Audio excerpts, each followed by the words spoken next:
What's going on, all you minties? This is the Uncanny Omar from Near Mint Condition, and join me for your advanced look at the Transformers Phase 3 IDW Collection Volume 1. So, let's do this thing. And welcome back, everybody. Before getting started, a huge thank you to the folks at IDW for sending us an advanced copy of this hardcover. This Phase 3 hardcover is due out in the direct market and book market on November 10th. Now, that could slip a little further into the month of November, but it is coming out.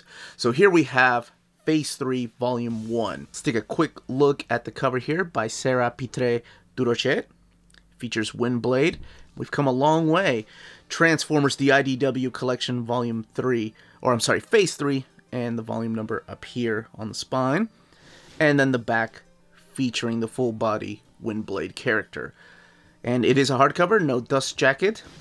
But we have a tradition of these, right? Like these phases, when they start over, it's one continuing story since Phase number 1 that all kicked off with this hardcover featuring Megatron. So we've had this tradition of putting important characters on the cover. When they moved to Phase 2, we had Optimus. So it shows how far we've come with characters that have been created in the comic books. The IDW universe has really made an impact in Transformers, whether it's Cyberverse or the TV show on Netflix or the video games.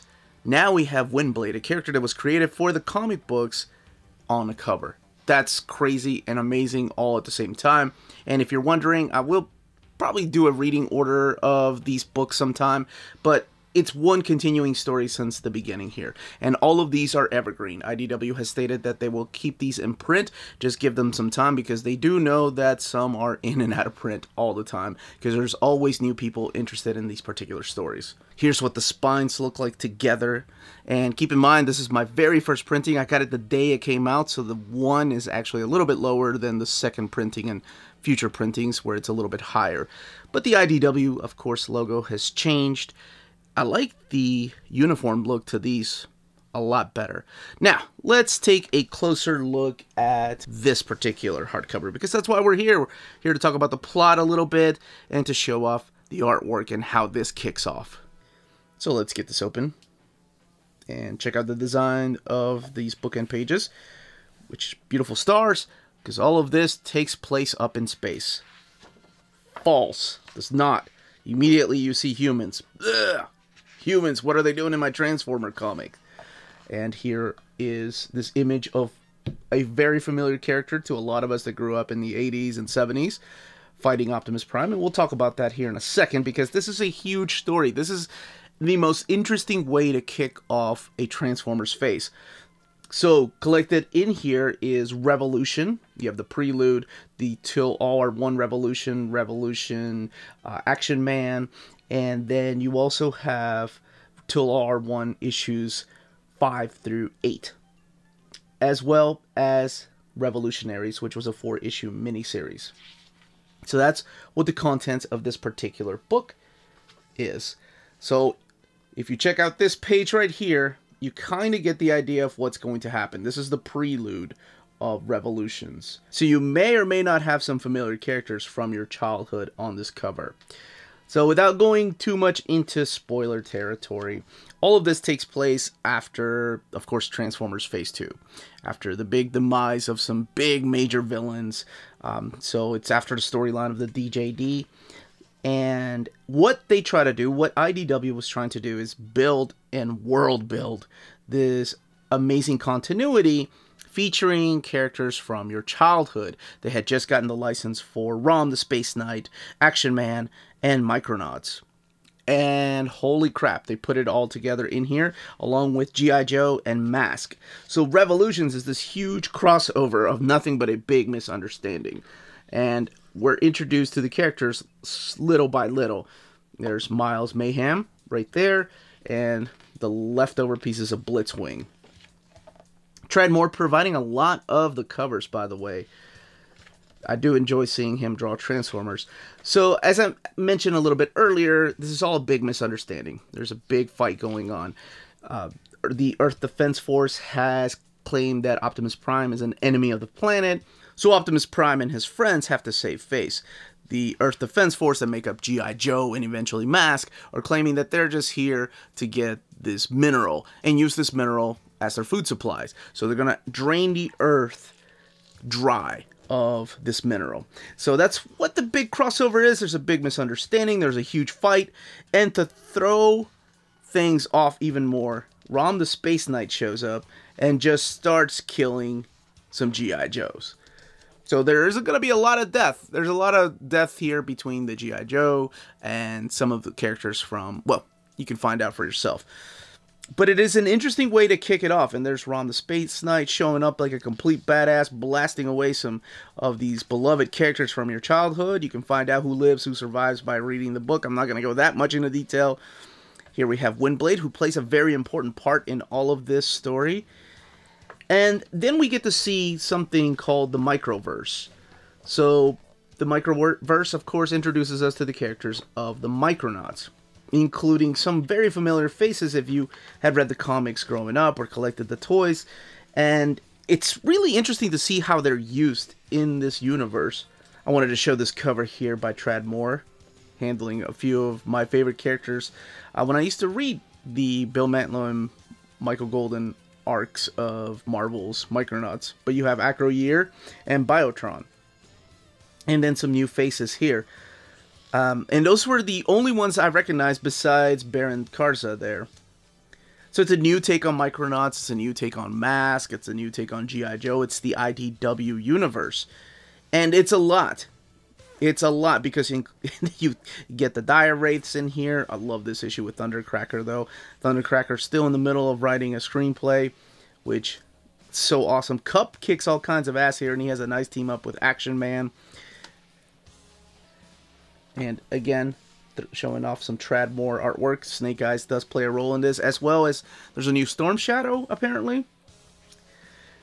I love that James Roberts still does his own thing, though, even though he's forced into this big company-wide crossover. He's still writing his own story. Like, this is the More Than Meets the Eye one-shot here of Revolution. And yes, the book does come with its own bookmark. But it's still James Roberts writing the story of More Than Meets the Eye. I thought that was really cool. That even though he's forced into this crossover, he's still writing the characters and telling the story and moving the story forward, including some kind of tongue-in-cheek jokes about a crossover in there. But this is what the artwork looks like. This is what to expect. The aftermath of this is the issues here of Till All Are One.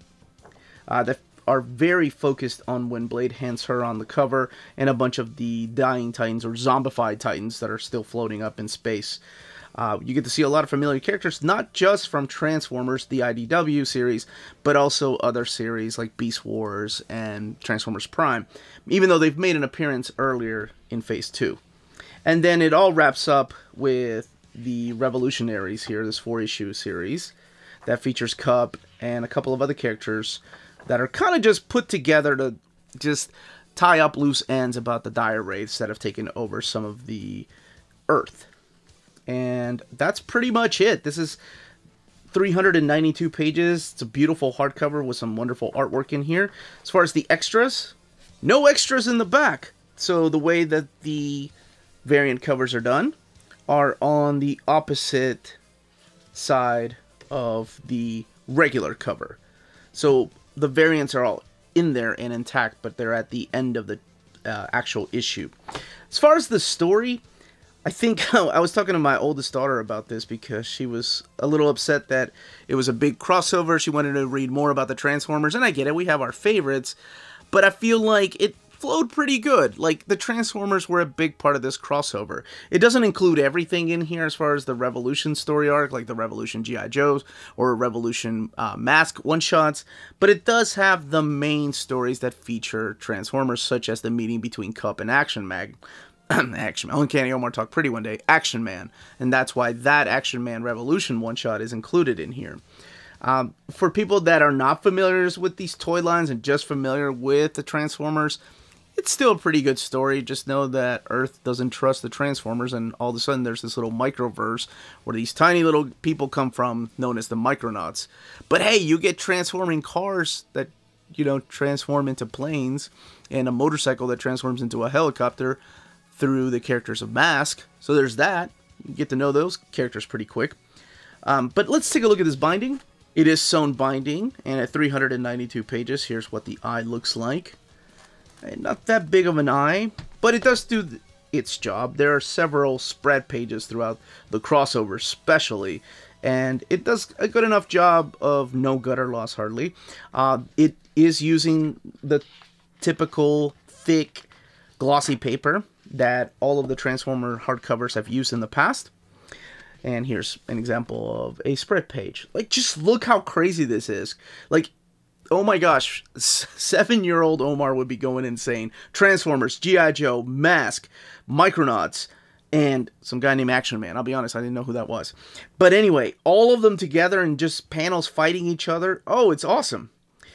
And that, as they say, is that. If you're interested in purchasing this book, don't forget to check out our sponsor when it comes out. CheapGraphicNovels.com, your online home for brand new graphic novels and collected editions up to 50% off cover price. They pride themselves on packaging your books so they arrive safely and in excellent condition, as well as prompt and helpful service. Check out the bargain deals for up to 90% off cover price. CGN is excited to announce that they are now taking pre-orders. They're making it easier for you to ensure that you don't miss out on the hottest releases. CGN is currently running a special promotion for your Minties. If you're a first-time customer, let them know that you were referred by Near Mint Condition at the checkout, and you'll receive a credit for free shipping on your next order. This promotion is valid for U.S. customers only. Cheap Graphic Novels, your source for the hottest books with the kind of deep discount and quality shipping and customer service that will keep you coming back for more. And that was the content, the page count, and build of this hardcover. Let me know in the comments down below if you are picking up the series in hardcover, if you're sticking to the single issues, digitally, or trade paperbacks, and of course, which face you've enjoyed the most. Again, this was the Uncanny Omar. If you have any more questions, please leave your questions down below.